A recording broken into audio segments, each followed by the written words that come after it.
Lo dicho, amigos, esta noche un privilegio conversar en nuestra emisión estelar de Telenoticias con el precandidato presidencial por el Partido de la Liberación Dominicana, presidente del PLD y expresidente de la República, el doctor Leonel Fernández. Bienvenido.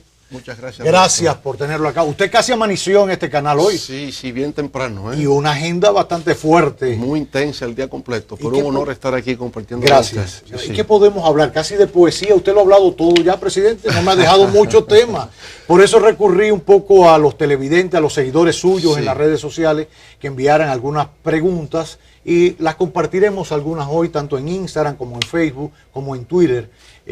Sobre todo mucha gente joven que le escribió. Pero tengo que comenzar, diría un buen profesor, por el principio. Claro. Siempre se comienza por ahí. Así la noticia de la jornada, hoy el cierre de campaña del precandidato presidencial, también de su partido, uno del resto del grupo de precandidatos, junto a Melanio Paredes, a Marixa Hernández. Ya Manuel Crespo comenzó a apoyarlo a usted y contó con la presencia del presidente de la República, Danilo Medina. Le invito a ver un momentico esa imagen. ¿Cómo no? Y lo que allí, un fragmento, apenas 30 segundos de lo que allí ocurrió. Quiero que me responda una pregunta con todo el respeto que usted merece. ¿Con quién usted piensa dejarnos? ¿Nos va a dejar con los dioses del Olimpo del pasado? Yo estoy aquí porque necesitaba decirles a todos ustedes, a los que están aquí y los que están fuera, que yo voy a votar por Gonzalo Castillo. Sangre nueva es Gonzalo Castillo. Reitero, esta es una edición de lo que allí ocurrió para ver su primera reacción. Bueno, es natural que el presidente decida votar por quien ha escogido como su delfín. No creo que añada nada nuevo, en razón de que ya se sabía que era así. De manera que lo que ha hecho es verbalizar lo que ya se conocía y por consiguiente no creo que eso sume absolutamente nada. Cuando a usted le tocó ser presidente y participar de un proceso, no había un proceso de primarias, hablo de las elecciones del 2000, donde el propio presidente Medina fue candidato. ¿Cómo usted terció allí? Yo no vivía acá en el país. Sí. ¿Cuál era el rol suyo como jefe de Estado a la hora de decidir a lo interno del partido quién iba a ser el candidato? En mi caso particular, en esos procesos internos, yo procuraba ser neutral. Yo procuraba mantenerme equidistante de los aspirantes para de esa manera servir de alguna manera como árbitro del proceso. Una vez escogido el candidato, por supuesto, le apoyaba. Sí, Danilo Medina, ¿amigo o compañero? Ha sido ambas cosas, porque al final sobre la base del compañerismo se tejen lazos de amistad. Ahora en la política a veces hay coincidencias, a veces hay diferencias, hay divergencias y por consiguiente es natural que esas cosas ocurran en la política. No es la primera vez que se da. Si usted mira la política dominicana, es una historia que se repite en distintos partidos y distintos personajes y lo mismo ocurre en el ámbito internacional. La gente se acerca porque tiene coincidencias y en el tiempo, circunstancias, coyunturas, puede tener perspectivas radicalmente distintas. Al doctor Leonel Fernández, en el plano personal, en el más íntimo, estos años de gobierno del PLD, liderado por el presidente Medina, ¿cómo le han influido humanamente? O sea, ¿de qué le han servido a usted en el plano personal cuando muchos dentro de su partido le ven como opositor a la gestión de Danilo? Bueno, fíjese qué cosa más curiosa. Yo nunca he emitido una sola declaración contraria al gobierno. No podrá encontrarse de mi parte ningún alegato, ninguna afirmación que sea un cuestionamiento a la gestión del gobierno. La única diferencia que hemos tenido es en relación al tema constitucional. Que yo entiendo que para modificar una constitución no basta tener mayoría en el Congreso. En la época moderna se requiere la concertación, el diálogo político y la construcción de consenso. Porque al final la Constitución es un pacto social. Y como en el año 2010, cuando se procedió a una reforma integral de la Constitución, estuvo precedido por una consulta popular, ese es el modelo en el que yo creo. En la consulta popular, aunque no esté establecida como figura jurídica, fue una creación de facto. No tenía carácter vinculante, pero sí una referencia válida. La gente fue consultada. Lo que la gente opinó se tomó en consideración y sobre esa base se modificó. Entonces, cuando solo se quiere apelar a mecanismos de mayoría en el Congreso sin una consulta a la sociedad, yo obviamente no es a la persona que estoy impugnando, sino al estilo, al método que se pretende aplicar. Ya. Perfecto. Dentro de los jóvenes que hoy enviaron Twitter en estos días, cuando anunciamos la entrevista, hay alguien que se dice llamar el catador. No sé si estará libando algo en especial, pero sí buscando información. Y él envió el siguiente Twitter. Pregúntele, después que todos los que fueron parte de su gabinete cuando fue presidente, ahora están apoyando a Gonzalo, de él ganar la presidencia en el 20, si pondría alguno de ellos como funcionario después de la traición.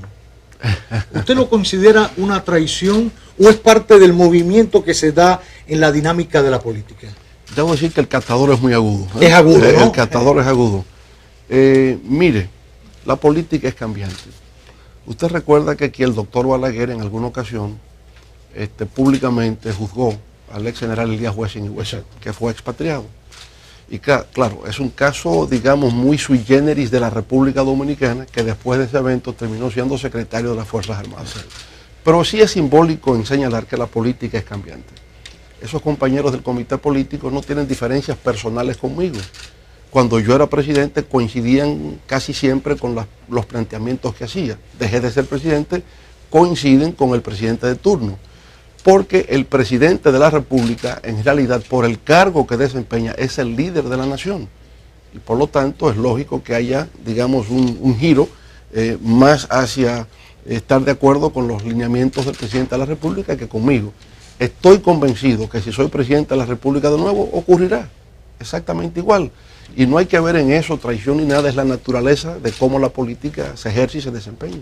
Yo invité al profesor Bienvenido Álvarez Vega, director del periódico Hoy, a formularle una pregunta para, como somos una familia de medios, y él formuló una pregunta para usted que yo quisiera presentársela porque nos introduce también en el tema de su gobierno. Quiero aprovechar la oportunidad para saludar a un viejo amigo, el doctor Leonel Fernández, y creo que ya podemos decir viejos amigos porque ambos peinamos canas, los días nos van pasando. Tengo dos preguntas breves para aprovechar la oportunidad que nos da el amigo Cavada. Doctor Fernández, mucha gente se ha preguntado por qué el presidente Fernández, que ha sido 3 veces presidente de la República y que tuvo 3 gestiones bastante aceptadas por la opinión pública, por los ciudadanos, quiere de nuevo regresar a la presidencia de la República. ¿Cuáles son las motivaciones? ¿Qué cosas quedaron pendientes que usted quisiera terminar en esta oportunidad? Y la otra pregunta en tono de comentario es la siguiente. Yo esperaba que en algún momento en esta precampaña usted dijera a los petromacorizanos, a los residentes ciudadanos de San Pedro de Macorís, que si volvía al poder completaría la obra que allí faltó en el proceso de capitalización de las empresas del Estado, específicamente la capitalización de los ingenios azucareros, como era rehabilitar los bateyes, una promesa contemplada en ese proceso que por diversas razones no pudo cumplirse. Muchas gracias. Ahí las preguntas del profesor. Sí, bueno, con respecto a lo primero, mucha gente me lo pregunta. ¿Por qué un cuarto periodo? Mire, una vez le preguntan a un nieto de Jimmy Carter cuál sería su aspiración en la vida. Y él dijo, yo quisiera ser como mi abuelo, expresidente. Porque obviamente expresidente es el mejor cargo que existe. Entonces le respondieron, está muy bien, aspiras a ser expresidente, la desgracia es que primero tienes que ser presidente. Bueno, yo lo he sido 3 veces, democráticamente electo y mayoría absoluta por encima del 50%. Esa no es una decisión personal, son circunstancias que llevan a uno a eso.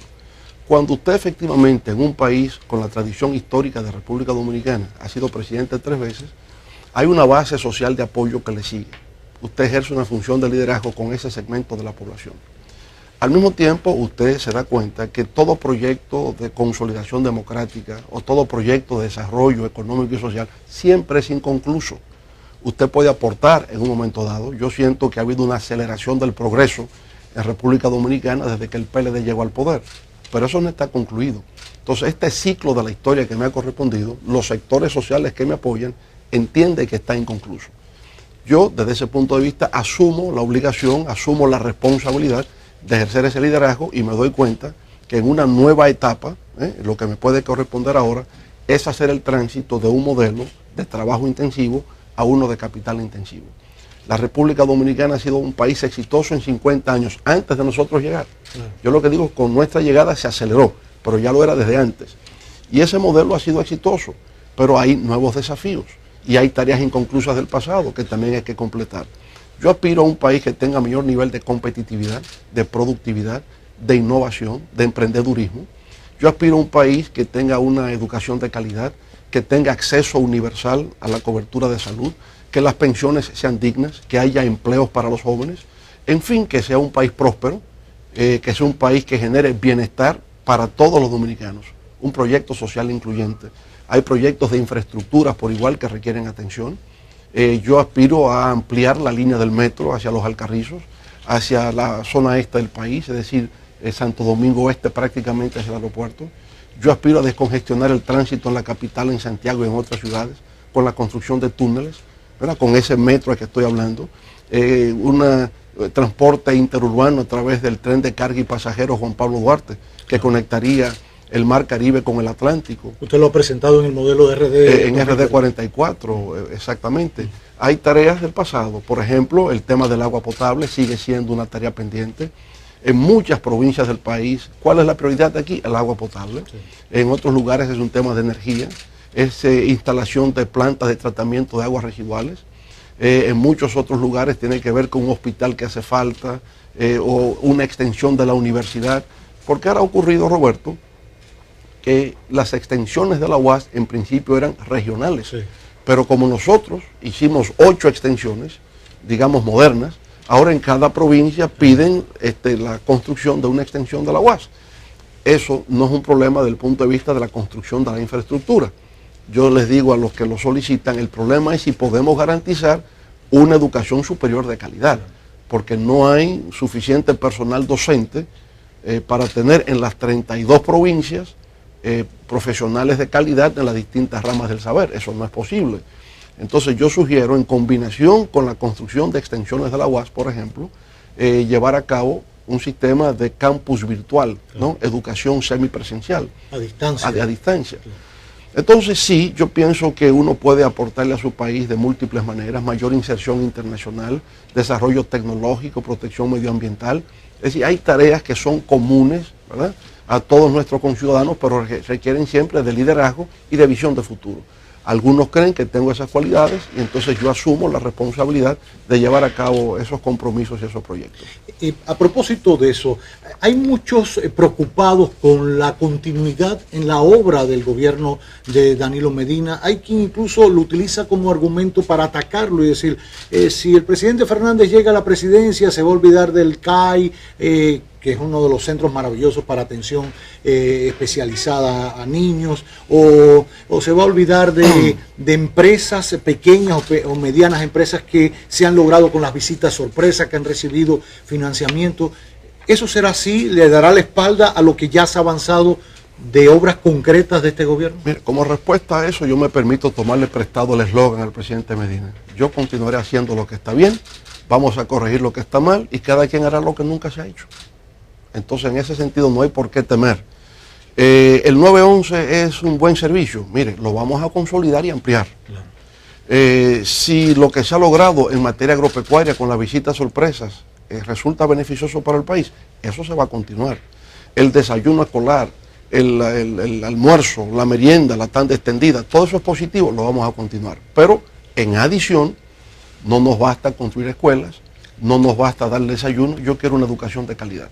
A propósito de eso, siempre el tema de la ley del 4% del PIB para la educación dentro del presupuesto motivó debates en torno a que, llegado el momento que cumpliéramos la construcción de X cantidad de escuelas, ¿en qué vamos a utilizar tanto dinero del PIB para la educación? ¿Cómo utilizarlo para aumentar la calidad de la educación debe ser un reto para el presidente que asuma en el 2020. ¿Usted cómo lo haría? Claro, lo que pasa es que hay que ver la escuela como el espacio donde realmente se construye ciudadanía en todos los aspectos. Entonces, la escuela no es pasar exámenes y pasar de curso. La escuela es la creación de una relación enseñanza-aprendizaje. ¿Qué haríamos que no se ha hecho? Bibliotecas escolares en todos los planteles. Por tanto, habría que contratar bibliotecólogos que puedan seguir los patrones de la UNESCO, CELAC, qué cosas deben leer los niños a tal edad, los adolescentes a tal edad, crear círculos de lectores en las escuelas, instalar laboratorios de física, laboratorios de química, laboratorios de biología, para crear una cultura científica desde abajo. Y por consiguiente, en la República Dominicana, cuando hablemos de ciencia, tecnología e innovación, hay una cultura que se ha ido creando. Vamos a instalar en todas esas escuelas por igual laboratorios de informática, ¿no?, con las últimas tecnologías que se puedan conocer. Tendremos orquestas sinfónicas juveniles, orquestas sinfónicas infantiles. Vamos a desarrollar una práctica masiva de deporte en las escuelas. Vamos a promover los intercambios escolares en baloncesto, en voleibol, en béisbol. Es interesante ver que en los Estados Unidos los atletas salen de las universidades. Claro. Un jugador de la NBA es un egresado de college que pasa a jugar profesional. Un jugador de fútbol de la NFA sale de los colleges. Entonces nosotros aquí tenemos que utilizar la escuela, utilizar las universidades como el centro de formación integral donde el deporte también juega un papel. Entonces es deporte, es arte, es cultura, es educación, es ciencia, es tecnología. Esa es la educación que yo concibo para el futuro en la República Dominicana y se puede lograr. Y se puede lograr, Roberto, por lo siguiente. Porque si bien es cierto que cuando nuestros estudiantes se someten a las pruebas estandarizadas internacionales en lectura comprensiva, en ciencia y matemáticas, el examen PISA, sí, de 70 países quedamos en el lugar número 70. Eso obviamente dice en República Dominicana la educación no puede ser peor. Pero increíblemente los estudiantes del ITLA fueron a China a participar en una competencia donde había creo que 90 países y quedamos en tercer lugar. Lo que significa que en paralelo aquí se va construyendo una educación de calidad. Pero el ITLA la hicimos nosotros sí, en el año 1999 y ya ha graduado 50.000 estudiantes capacitados, están todos con empleos y requeridos hasta internacionalmente. Entonces se puede crear un modelo de educación de calidad en República Dominicana atendiendo a lo que se ha logrado en el ITLA.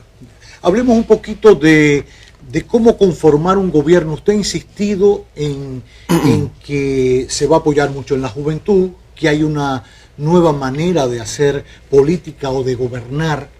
¿Cómo hacerlo? Quizás las personas que le acompañan en su equipo de campaña vienen de una etapa que también fueron jóvenes, todos hemos sido jóvenes claro, en algún momento, gracias a Dios, pero la gente quiere ver más jóvenes en su entorno. ¿Los tendría en un eventual gobierno suyo en el 20? ¿Ocuparían posiciones importantes de toma de decisiones en la que pueda darse la relación juventud y experiencia? Hay que combinar eso, juventud y experiencia, ¿verdad? Yo mismo soy un ejemplo de eso. En el 1996, cuando fui electo, tenía 42 años de edad. Muy joven. Era un joven. Y ahora Bienvenido dice que tenemos canas los dos, sí, ¿verdad?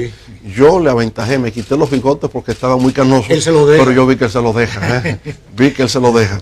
Entonces sí, inevitablemente hay un tema generacional, hay competencias que solamente los jóvenes pueden asimilar.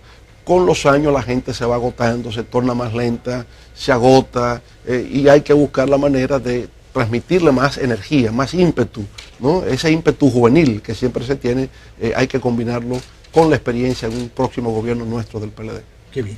Invité también al director del periódico El Día, José Monegro, a que le formulara una pregunta en esta noche. Quiero invitarlo para que usted escuche la pregunta del periodista y profesor José Monegro.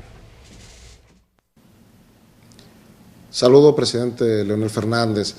Me gustaría preguntarle, de las ejecutorias de sus gobiernos anteriores, ¿cuál usted le daría continuidad en un gobierno próximo suyo? ¿Cuáles rectificaría también? Y me gustaría, en adición, saber cuáles de los programas que ejecuta el actual gobierno usted le daría continuidad, cuáles potencializaría y además cuáles simple y llanamente lo pondría en una gaveta? Bueno, ya ahí respondió algo, quizás las que rectificaría de sus anteriores mandatos. Pero tampoco yo podría decir cuáles son las obras que más yo considero de mis pasados gobiernos, porque es como pedir cuál es tu hijo de preferencia. Claro. Yo no puedo, Cuando tienen muchos. yo no puedo decidir entre Omar, Nicole, y Yolanda y Sofía. No. Los amo a todos. Exacto. ¿Eh? Entonces igual pasa con las obras de un gobierno. Es decir, yo tengo, digamos, una pasión, como debe tener cualquier ser humano, por las cosas que deja como legado. Claro. Entonces eso ocurre. La gente cree a veces que es el metro de Santo Domingo. Obviamente que el metro es la gran obra. Cuando 100 millones de usuarios utilizan el metro cada año, 10 veces la población dominicana, es un gran legado, claro. No cabe dudas. La Constitución de la República, que establece el Estado social y democrático de derecho en el siglo XXI, es una gran obra, es una mega obra de la institucionalidad democrática. Pero así hay muchas otras cosas que se pueden plantear. Del actual gobierno, obviamente que hay cosas que hay que continuar. El 4% llegó para quedarse en educación. Claro.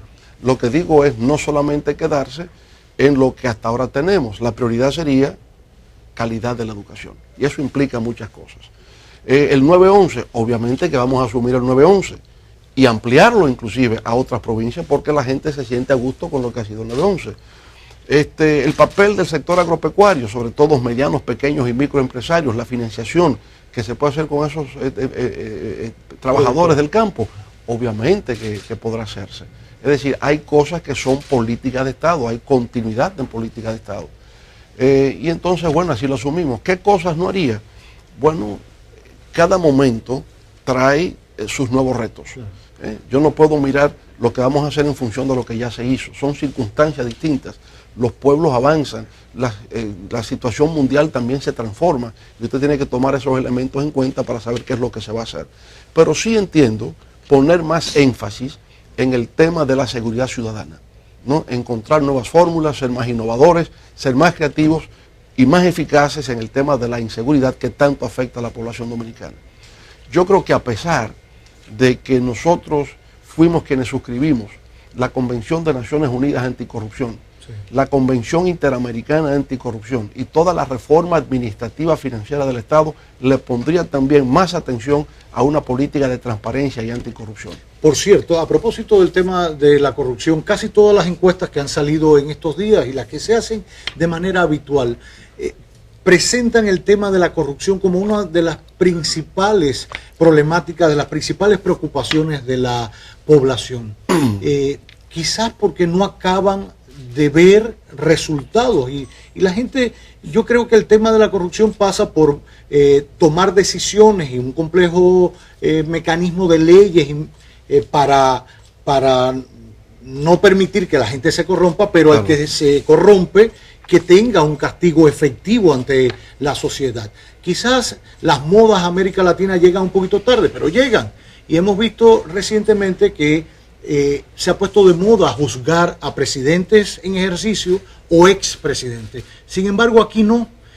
Y quizás alguien pueda pensar, una verdadera lucha anticorrupción es ver a presidentes o expresidentes sometidos a la justicia. ¿Por qué no ha ocurrido aquí?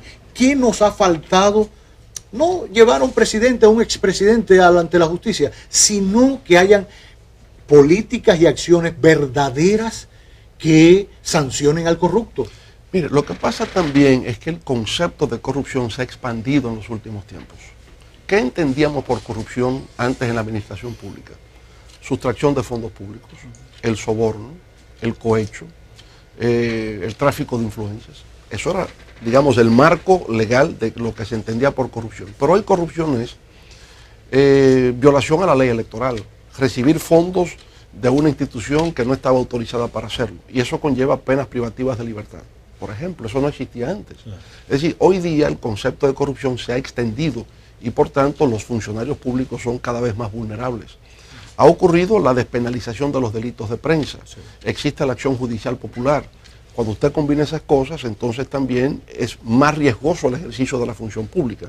Porque cualquier ciudadano, aunque no tenga un interés legítimo jurídicamente protegido, tiene el derecho a incoar una acción penal contra un funcionario. Claro. Eso no existía. Entonces, por eso se hace como más evidente, se pone más de relieve en toda América Latina y en distintas partes del mundo la lucha contra la corrupción. Pero yo diría, Roberto, que el tema de lucha anticorrupción pasa por 3 fases. Es un tema de prevención, y la prevención significa poder crear instituciones legales que permitan establecer esa prevención. Fue lo que nosotros hicimos. La Procuraduría Anticorrupción, el DEPRECO inicialmente, como se le llamaba. Su función específica era supervisar, vigilar, controlar preventivamente el tema de la corrupción, investigar si se presentaban casos y, por supuesto, se pasa a la justicia, cuya función es juzgar, descargar o penalizar, castigar, ¿verdad? Ese es el mecanismo. Entonces, el derecho, una cosa es la justicia de lo que la gente cree, y otra cosa es la justicia ya instruido en un proceso judicial. Ahí interviene el derecho probatorio. Claro. Usted tiene que presentar pruebas que sean admitidas en el proceso penal y que sean tan convincentes que permitan estatuir sobre la responsabilidad penal del sujeto sometido al ejercicio de la acción penal. A propósito del tema también de la corrupción y de la conformación del DEPRECO en su momento, hay quien ha planteado en los últimos tiempos que se pueda crear la figura del fiscal anticorrupción de manera más independiente. ¿Lo sopesaría usted estando en el gobierno que se cree esa figura? Mire, yo escucho el debate, lo sigo con interés, incluso procuro investigar la literatura jurídica sobre ese particular. Lo que pasa es lo siguiente: la República Dominicana sigue la familia jurídica continental, ¿no? Europeo continental. Hay un modelo anglosajón que es diferente al nuestro. En el modelo anglosajón a veces se establece la figura independiente del Ministerio Público. Sí. En el caso que seguimos, el modelo francés, el modelo español, el Ministerio Público es una dependencia del Poder Ejecutivo y es el que tiene la facultad de presentar la acusación ante el Poder Judicial. El Ministerio Público no es parte del Poder Judicial. Claro. A veces tenemos esa falsa convicción. No, es del Poder Ejecutivo. Por ejemplo, ¿quién nombra los fiscales federales de los Estados Unidos? Lo nombra el presidente de la República. Claro. Aquí nombramos al Procurador General, y el Procurador, en base al mérito de abogados egresados de la escuela del Ministerio Público, entonces son llevados como fiscalizadores ante los juzgados de paz, fiscales de primera instancia, fiscales de apelación, en fin. Eso es una escala que se tiene conforme al tipo de jurisdicción de que se trate, pero no los nombra el presidente. El presidente no está nombrando a un Ministerio Público de Corte de Apelación, no está nombrando a un fiscalizador, ya eso no ocurre. Ya eso corresponde al propio Ministerio Público en su instancia mayor, que es la Procuraduría General de la República. Entonces yo diría, aunque aún no lo apreciamos, ha habido cambios sustantivos en el orden judicial dominicano, que es mucho mejor de lo que era 20 o 25 años atrás. Ahora, todavía falta un camino por recorrer, porque tiene que crearse una cultura de la transparencia, tiene que darse una conducta de la transparencia que históricamente nunca hemos tenido, claro. Y es esta generación la que empieza a trillar ese camino. Por último, en torno a la figura del procurador, fue muy debatida la presencia o el rol del procurador en el Consejo Nacional de la Magistratura, a propósito de la elección de los nuevos jueces de las altas cortes, y eso se le achaca de alguna manera a usted y se le responsabiliza que la figura se haya incluido porque usted lo sugirió, y se ha sugerido que en una eventual reforma se saque al procurador del Consejo Nacional de la Magistratura. A la luz del tiempo, de la evaluación de su ejecutoria dentro del Consejo, ¿cuál es su opinión? Mire, la sugerencia no fue mía, yo no soy el padre intelectual del concepto, eso circulaba y alguna gente creía pertinente por la siguiente razón. El Consejo Nacional de la Magistratura es un órgano colegiado, donde participa Poder Ejecutivo, Poder Legislativo y Poder Judicial. Entonces, el Poder Judicial está integrado en el Consejo por el presidente de la Suprema, más otro juez de la Suprema Corte, son 2. El Poder Legislativo está integrado por el presidente del Senado y un senador opositor, son 2. La Cámara de Diputados, presidente de la Cámara y un diputado opositor, son 2. Poder Ejecutivo, uno solo. Sí. Entonces se decidió, ¿y por qué no acompaña al Poder Ejecutivo su representante ante el Poder Judicial, que es el Ministerio Público, y todo el mundo tiene 2? Claro. El concepto es el equilibrio de la representatividad. Todo el mundo tiene 2. Y el que más tiene es el Poder Legislativo, que tiene 4. 2 en el Senado, 2 en la Cámara de Diputados, 2 el Poder Judicial, 1 el Poder Ejecutivo. ¿Por qué no 2 el Poder Ejecutivo? Ese fue el criterio, la racionalidad. Se puede estar de acuerdo, se puede estar en desacuerdo.